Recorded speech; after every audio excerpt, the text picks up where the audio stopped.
So guys, welcome po sa aking channel. Today's vlog po, magpapalit po tayo ng fuel gauge.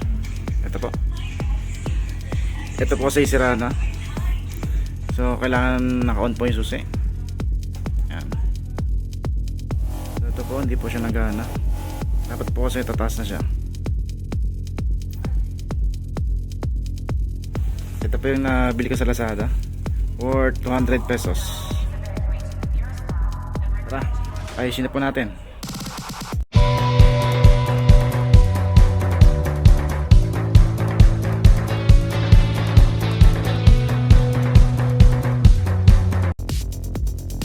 So guys, kailangan po natin size 8 box wrench or mga socket type.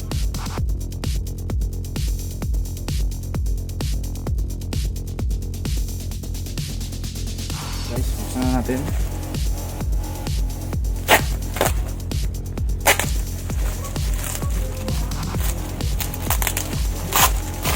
Ito po ay galing Lazada for 200 pesos.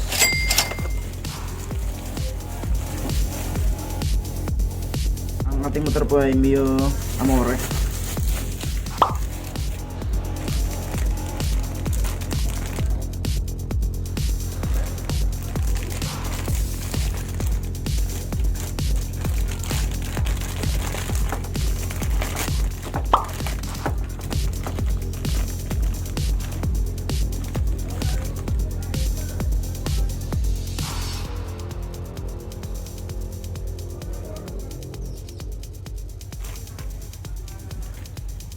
So ito guys, baklasin natin guys.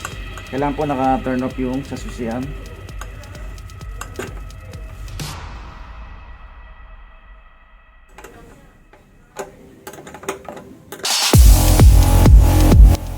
So ito guys, nagpalit mo tayo ng 516. Medyo matagal po kasi. Yan po, 516.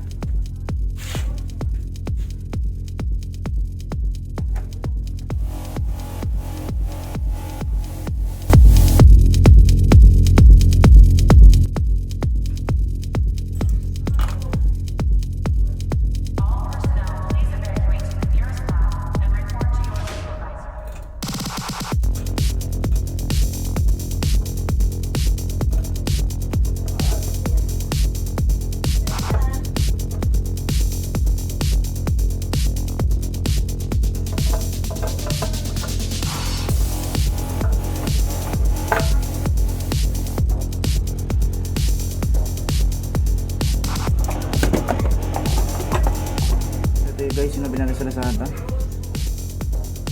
Yan, parehas na siya.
Guys, kabit natin to guys.